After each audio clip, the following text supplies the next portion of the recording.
Welcome to the Exposure Magazine podcast from the heart of the British nuclear test survivor community. Hello, and welcome to this poignant edition of our podcast. I'm your host, and today we're doing something different. Today, we pause. We step back from the usual discussions, the campaigns, the ongoing battles for recognition, and we simply remember. This episode is dedicated to three extraordinary men who we lost in 2025.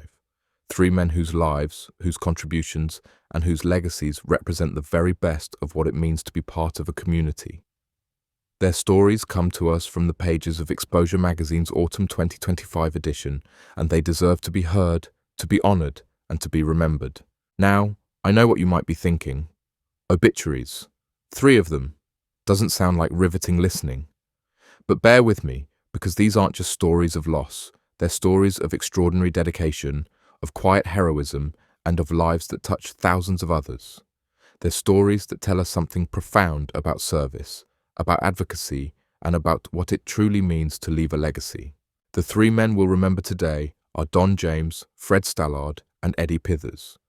And whilst each of their stories is unique, together they form something remarkable. They represent 3 essential pillars that hold up any community, especially one built on shared trauma, shared history, and the determination to ensure that history is never forgotten. Think of it this way. Every community needs its architects, the people who build the structures, who organize the gatherings, who turn individual voices into a collective force. Every community needs its advocates, the passionate voices who ensure that every story is told, that every group is represented, that no one is left behind. And every community needs its witnesses, the individuals whose personal testimonies ground the abstract in reality, who remind us that behind every statistic, every operation name, every test site, there are real human beings with families who loved them and futures that were forever altered.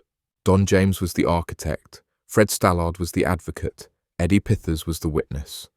And today we honour them all. Let me start with Don James, because in many ways, his story is the foundation upon which so much else was built. Donald Terence James passed away in September 2025. He was born in June 1938, which means he lived 87 years, a good, long life by any measure. But it's not the length of Don's life that matters most here. It's what he did with those years, particularly in his later decades, when so many people would have been content to put their feet up and enjoy a well-earned retirement. Don was a husband, a father, a grandfather. But he was also something else. Something that perhaps doesn't fit neatly into the usual family categories, but was no less defining. Don James was a builder of community. Now, when I say builder, I don't mean in the literal sense of bricks and mortar, though in a way his work was just as tangible, just as foundational. Don spent years, decades really, organising the annual Remembrance events for the British nuclear veteran community. And if you think that sounds like arranging a few chairs in a village hall, think again. This was Westminster Abbey we're talking about. The Field of Remembrance. One of the most sacred sites of national memory in the entire country.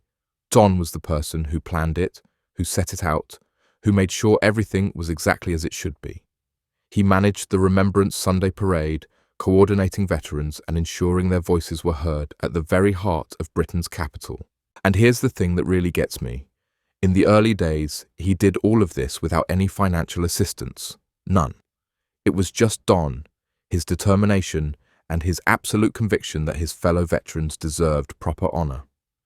He poured his own time, his own energy, and yes, quite often his own money into making these events happen.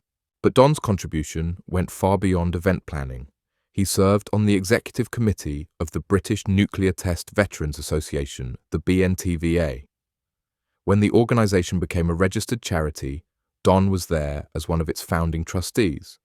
He was also a founding trustee of the Nuclear Community Charity Fund, the NCCF. These aren't just titles on a letterhead. These were the organisations, the structures, the frameworks that allowed the community to exist as something more than a scattered collection of individuals. This was architecture in the truest sense. Don James built the spaces, literal and institutional, where veterans could gather, remember, and support one another. Without that architecture, the community would have had no foundation. His work was recognised formally on the 25th of January 2023 when he received a Lifetime Achievement Award from the NCCF. And who presented it? Veterans Minister Johnny Mercer, no less. That's the kind of contribution Don made, the kind that gets recognised at the highest levels of government. But Don's vision extended beyond Britain's shores. For many years he served as a standard bearer at the Avon General Meeting in France, carrying the BNTVA standard alongside his French counterparts. Think about the symbolism of that for a moment. A British veteran standing shoulder to shoulder with French veterans, their standards raised together. That's international solidarity. That's a recognition that this history, this trauma, transcends national boundaries. Don is also proudly remembered by the family members of those veterans whose funerals he performed the duty of standard bearer at. This was something Don also did at his own expense without any desire for reward or recognition.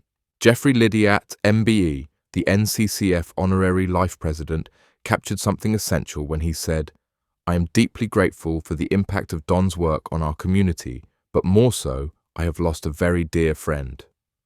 That's what Don was, not just an organizer, not just a trustee, but a friend, someone who made the work feel less like an obligation and more like a fellowship. Don is survived by his beloved wife Christine and their family, and it's important to acknowledge them because none of Don's work would have been possible without their support. Behind every person who dedicates themselves to a cause like this, there's usually a family that makes sacrifices, understands why this work matters, and quietly enables it all to happen. The spaces Don created, the events he organized, the structures he built, they remain. They're his legacy. And every time veterans gather at Westminster Abbey, every time that Remembrance Sunday parade takes place, Don James is there in spirit, ensuring his community is properly honoured. From the formal architecture of remembrance, let's turn now to the passionate but measured advocacy of Fred Stallard. If Don James built the framework of the community, Fred Stallard made sure every voice within that framework was heard with dignity and respect. He continually championed the Maralinga veterans, ensuring their voices were never forgotten. Fred Stallard passed away on the 30th of September 2025. His dedication to the nuclear veteran community was absolute. He served as chairman of the Maralinga Veterans Association, a role he held until the organization closed in 2011. Now, for many people, that would have been the natural endpoint. Job done, time to step back. But not Fred. The very same year, he joined the BNTVA as a trustee, taking on what was explicitly described as the role of being the voice for Maralinga veterans. He held that position until his retirement in 2017, ensuring that the Maralinga story remained central to the broader community's consciousness for 6 crucial years. Why did Maralinga need its own voice? Why was Fred so determined that these particular veterans should never be overlooked? The answer lies in his own history. As a young man in the Royal Air Force, Fred was posted to Edinburgh Field in Adelaide in 1957. This was the staging post for Operation Antler, one of the nuclear tests conducted at Maralinga. Fred lived there for approximately 4 months in a tent beside the airfield. Just imagine that for a moment. A young serviceman, thousands of miles from home, living in a tent, part of an operation whose full implications wouldn't be understood for decades. That experience shaped everything that followed. Fred became more than just an advocate. He became a storyteller, drawing on his first-hand experiences to ensure the Maralinga story reached a wider audience. He attended screenings of the documentary Nobody Told Us and participated in Q&A sessions, sharing his memories directly with audiences. This wasn't easy work, standing up in front of strangers, talking about experiences that were often painful, confronting the reality of what happened at Maralinga that takes courage. But Fred did it again and again because he understood that personal testimony is powerful. Statistics can be ignored. Official reports can be filed away.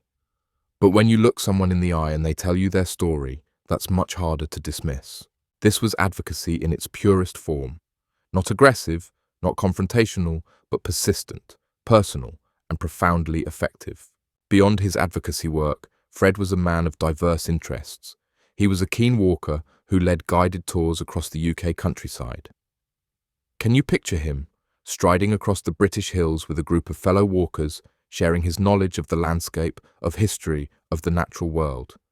He was also a devoted cricket enthusiast, which feels very appropriate for a man who embodied a certain kind of gentle, persistent, quintessentially British determination. The people who worked alongside Fred remember him not just as a colleague or a fellow campaigner, but as a trusted friend. There's a phrase in the tribute that really struck me, whose steady hand and quiet wisdom guided their collective efforts through challenging waters. Steady hand, quiet wisdom. That's Fred Stallard. Not the loudest voice in the room, but perhaps the most trusted. Fred is survived by his beloved wife June, and to her and the rest of Fred's family, we extend our deepest sympathies. Fred made sure the Maralinga story was told. He ensured those veterans had a voice within the broader community. He was the advocate who prevented fragmentation, who kept the mosaic of this history intact. Without people like Fred, certain stories get lost, certain groups get overlooked. Fred made sure that didn't happen. And now we come to Eddie Pithers, whose story brings us full circle in a way. Because whilst Don built the structures and Fred fought for representation, Eddie embodied the human reality that all of this is ultimately about. Edward Eddie Pithers was born in Alton, Hampshire on the 18th of September 1936. He dedicated 24 years of his life to the Royal Air Force, a career of service that by any standard deserves recognition and gratitude. During his time with 76 Squadron, Eddie witnessed something that would define the rest of his life. He was present for the Grapple Y nuclear test on Christmas Island in 1958. Now, Christmas Island, the name itself is almost absurdly incongruous, isn't it? Christmas Island, it sounds like somewhere you'd go on holiday, somewhere tropical and peaceful. But in 1958, it was the site of Britain's most powerful nuclear test. The Grapple Y bomb had a yield of about 3 megatons, roughly 200 times more powerful than the bomb dropped on Hiroshima. When that weapon detonated, Eddie Pithers was there. For Eddie, that flash in 1958 wasn't just a moment in his past. He believed and lived with the belief that it cast a shadow across generations. He saw its effects in the health of his offspring. Think about that for a moment. Think about what it means to carry that knowledge, that conviction, for the rest of your life. To look at your children and wonder, to hold your grandchildren and fear, to watch your great-grandchildren grow and never be entirely free of the question, was it because of that day, that flash, that moment on Christmas Island in 1958? Whether the science definitively proves the connection or not, and the battles over evidence and causation continue to this day, the lived experience of veterans like Eddie is undeniable. This is what they carried. This is their truth. After his RAF service, Eddie settled in Nottingham with his wife Irene. He worked for many years at British Rail, living what from the outside might have looked like an ordinary, quiet life. But Eddie remained deeply connected to his military roots. He was a member of the East Midlands branch of the BNTVA and later the National Association. He was known for his extensive knowledge of military history. He was one of those veterans who became an informal historian, someone younger members of the community would turn to with questions, someone who could fill in the details, provide context, connect the dots between operations and dates and locations. Eddie was always ready to share his experiences, helping to raise awareness of the veteran's legacy. He attended a BNTVA art exhibition on the Isle of Man, continuing his quiet advocacy right through his later years. His life was the lived experience behind the official histories. When historians write about Grapple Y, about Christmas Island, about Britain's nuclear testing program, they're writing about Eddie Pithers. They're writing about thousands of men like him. But Eddie was real. He was a person with a wife and family he loved, and in latter years, as a widower, he found a great companionship with Marilyn Hall and was a familiar and welcome visitor to any community event. The personal testimony of veterans like Eddie is indispensable. It grounds the abstract in reality. It humanizes the statistics. It reminds us that this isn't ancient history, some dusty chapter in a textbook. These are families still living with the consequences, still asking questions, still telling their story. So there we have it. 3 men. 3 very different stories, and yet, in many ways, one story. Don James laid the foundation for community and remembrance. He created the spaces, literal and institutional, where veterans could gather, could be honoured, could support one another. Without his architecture, there would have been no foundation for what followed. Fred Stallard fought to ensure every voice within that community was heard. He made sure the Maralinga story remained central, that no group was forgotten, that the mosaic of experience stayed intact. Without his advocacy, crucial parts of the story might have been lost. And Eddie Pithers embodied the personal truth that lies at the heart of it all. His life, his testimony, his lived experience gave human form to the history, reminded everyone why this work matters, why these battles for recognition must continue. Without voices like his, the whole enterprise loses its meaning. Together, they represent the essential pillars of any community, but especially one built on shared history and the determination to ensure that history is properly recognized. Organization, advocacy, and lived experience. Their passing is a profound loss. Each of these men leaves a gap that will be difficult to fill, but their work continues. The structures Don built remain. The voices Fred amplified are still speaking.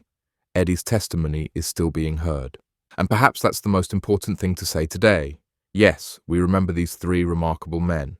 Yes, we honor their contributions. But we also commit to continuing their work. For those of us who care about this community, who believe this history matters, who think these veterans and their families deserve recognition and support, the task hasn't changed. We still need to organize, to create spaces for remembrance. We still need to advocate, to ensure every voice is heard. And we still need to listen to and preserve the personal testimonies of those who were there. Don, Fred, and Eddie showed us how it's done. They showed us what dignity and dedication looks like, what service means, what it costs to build and sustain a community over decades. The very best way we can honor their memory is to pick up where they left off, to keep building, keep advocating, keep listening, to ensure that the nuclear survivor community continues to have its structures, its voices, and its witnesses. To learn more about Don James, Fred Stallard, Eddie Pithers, and the broader work of the nuclear veteran community, I encourage you to read the Autumn 2025 edition of Exposure magazine. You can find them online at exposure.press. Their work in documenting this history, in giving voice to these stories, in keeping this community connected is absolutely vital. Thank you for joining me for this special tribute episode. Thank you for taking the time to remember three extraordinary men who gave so much to their community. Until next time, take care. Thank you for joining us today as we bring Exposure magazine to life. Like, subscribe, and share for more great podcasts.